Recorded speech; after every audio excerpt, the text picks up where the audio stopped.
Hello guys, this is Dr. Ahmet Ergin. I'm an endocrinologist, a diabetes education specialist, and a metabolism expert. Today we are talking about how to bring blood sugar down in the morning, or the fasting blood sugar. So let's get started. So guys, a lot of you in my clinic and in the questions in the YouTube asking about how to bring fasting blood sugar down. And that is a good question because a lot of people have high blood sugar in the morning. During the day, they're fine. In the morning, they're high. They're like, what's going on here? Because I'm going to bed with an okay blood sugar. I wake up with a high blood sugar and I'm doing nothing. I'm sure I'm not, sleep eating or I'm not doing anything at night. So then why is the blood sugar high? Well, we have a video about this, very comprehensive. Why is fasting blood sugar high? You can click on that link below in the description. But today we are talking about how to fix it. So again, that's not going to be one-way street, so you have to be patient here because what works for you may not work for someone else. So you may want to see what will work for you. Now, if you know the reason, sometimes you will figure out how to fix it too. Insulin resistance is the biggest problem, right? Insulin resistance in addition to what we call relative insulin deficiency. So your body, for most diabetics, are insulin resistant and somewhat insulin deficient based on the need. So I always give this financial examples because it resonates with people more. If you have an expensive car, an expensive house, you have to make a lot of money. If you keep buying things, credit card expenses go up. If you're not making any more money, it looks like you're actually poorer because you're in debt. So somebody who lives in a smaller house and a less expensive car, they may have more money in their bank account that's readily available, although they're not making more than you. So, same thing with diabetes. Your body, when you have abdominal circumference, a lot of fat in your body, and you're not eating good food, etc., or you have not done good in the past, and now you're trying, but you're still insulin resistant because insulin resistance does not develop overnight, and it doesn't go away overnight. So, when you have insulin resistance, your body is not able to keep up with it. Now, how does really blood sugar go high in the morning? Your liver makes sugar and wants to maintain your blood sugar at a healthy level. But your poor liver has no idea what to do unless your insulin tells him what to do. I said him, I'll say it. Unless your insulin will tell it what to do. Now, the liver may also be insulin resistant, so your insulin may be knocking the door, but your liver is not responding. So as a result, your liver is thinking that there's nobody coming to saying, okay, don't make too much sugar. So your liver goes crazy because it's like if you don't know how many people are coming to your house for dinner, then you better make a lot of food, right? So your liver says, okay, you know what? I'm just going to make a lot of sugar. Then the question is, do you need insulin? Well, maybe you do, or there are alternative ways of making that insulin or cutting the expense, which is insulin resistance. So what we need to do here is either make more insulin, right? Your body has to make more insulin. If it can, which it can, we know that because there are a lot of non-insulin medications that can help you with that. If you don't want to take a medication, what you have to do is you have to reduce the insulin resistance.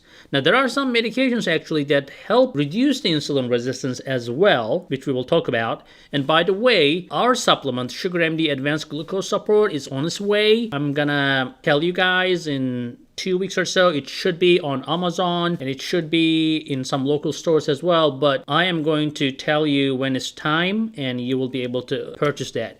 That new supplement will be able to make your body make insulin and reduce your insulin resistance in a totally natural way. Because I know you guys hate taking medications, and I know a lot of you are trying to do your best with your lifestyle changes, and you are still needing some help. Sometimes insurance doesn't cover the good medications, etc., etc. So many reasons that made me produce or manufacture this new supplement that brought together a lot of natural things that I know for a fact helps the blood sugar, especially in the morning. Having said that, we said that there are medications or there are some supplements we are coming up with can help to bring the blood sugar down.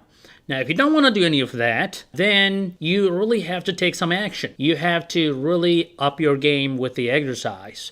Now, exercise is very important.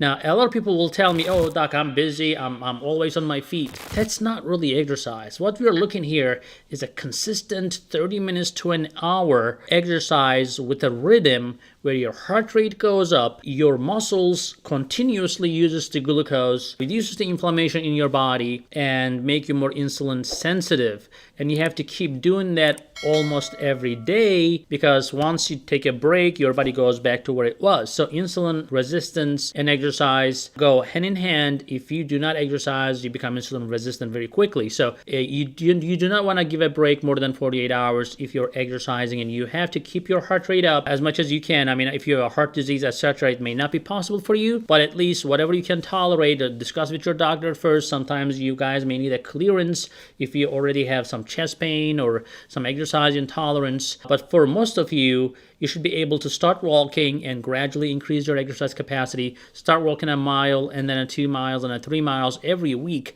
You can put yourself a goal. Now, walking is not the only thing. There are a lot of you who have joint problems, hip problems, knee problems. You can try bicycling, stationary bicycle. You can even use your upper body. There's so many things that if you put your mind to it, you can definitely come up with an exercise that's not going to hurt your joints, your back, your hips, your knees. Your body is not just your back and hip and knees. You have a lot of body parts that you can actually use to get your heart rate up. If you start doing that, you will realize that you're definitely bringing your blood sugar down that way. Another way of reducing insulin resistance is, as we always talk about, is intermittent fasting. So if you, for example, do not eat after 6 o'clock and increase that fasting period, your body, that 12-hour period overnight, at least 12 to 16 hours, your body is going to be able to handle sugar a lot better. And if you fast even longer, like 16 hours, 20 hours, of course, when you first start, it's not easy to get to those levels. But I always tell my patients, hey, if you're not able to fast for 4 hours, try it 4 hours first, and then try 5 hours, and then try 8 hours. It's like an exercise. The more you do it, the more conditioning you get, the more fitness you get out of it. So same thing with the fasting. You just need to condition yourself, train yourself to stay hungry longer, and that definitely will help you bring your blood sugar down in the morning.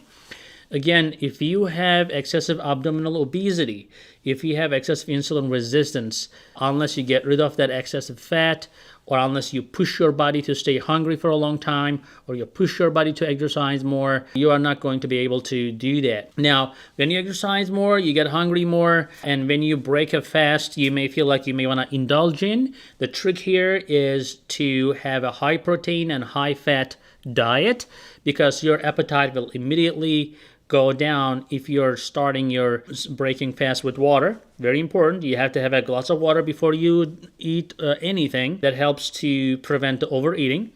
And also you want to eat protein and fat first. Then you're not going to have an appetite as much for the carbs. Although you may be dreaming about carbs when you're fasting, your body is craving, but instead of reaching out to that bread or reaching out for that pasta, reaching out for the potato, if you eat your protein and fat first, you're going to realize that, that carbohydrate is not as appealing to me anymore. You know what? I can go without it. And as a result, you're not introducing more carbohydrates to your body. You're fasting longer. You're eating healthy protein and fat. First of all, you're going to feel amazing. You're going to feel great. You're going to want to do it again. It's just an exercise. When you exercise, you feel like you're dying. Your body is aching. But then, after the exercise, you take a nice shower, you feel like, oh my God, I feel so much better. Or next day, you feel better, your exercise capacity gets better. So same thing with fasting. Initially, it's kind of a little hard, but then once you get the hang of it, then things are a lot easier. You're satisfied because your morning blood sugars are better, and so forth. As I said, guys, do your best, whatever you can do with these diet and exercise measures we talked about. Metformin is a drug, a pharmaceutical drug. Pioglitazone is another pharmaceutical drug. They have their drawbacks. Not everybody is a candidate for those drugs. There are GLP-1 drugs we like because they help with the appetite control, such as Ozempic, Rybelsus, Trulicity, a bunch of brands out there. they help. We call them a GLP-1 class. So I prefer, if I have to use a medication, I try to use those medications. The only barrier in front of me is typically the insurance. Insurance companies want you guys to use the cheap drugs. Again, we are not trying to give you expensive drugs, but like everything in life, something is good, it comes with a price. Especially these regulations, they are somewhat very expensive for that reason, because the production cost is too high. But thanks to the supplements, the FDA still regulates them, but not as tight as pharmaceuticals, because they're considered dietary supplements. We are basically using hundreds of years of experience, anecdotal experience that people have used for diabetes, blood sugar management, insulin resistance management. So we came up with a Sugar MD supplement that may be a great option for you. Now, don't ask me how to buy it, because it's not available as of today. It will be available at the end of February or early March on Amazon. It's called Sugar MD Advanced Glucose Support. And again, we'll definitely announce that on YouTube as well. So guys, make sure you give a thumbs up. Make sure you give a like and comment and share this video. We'll see you in the next one.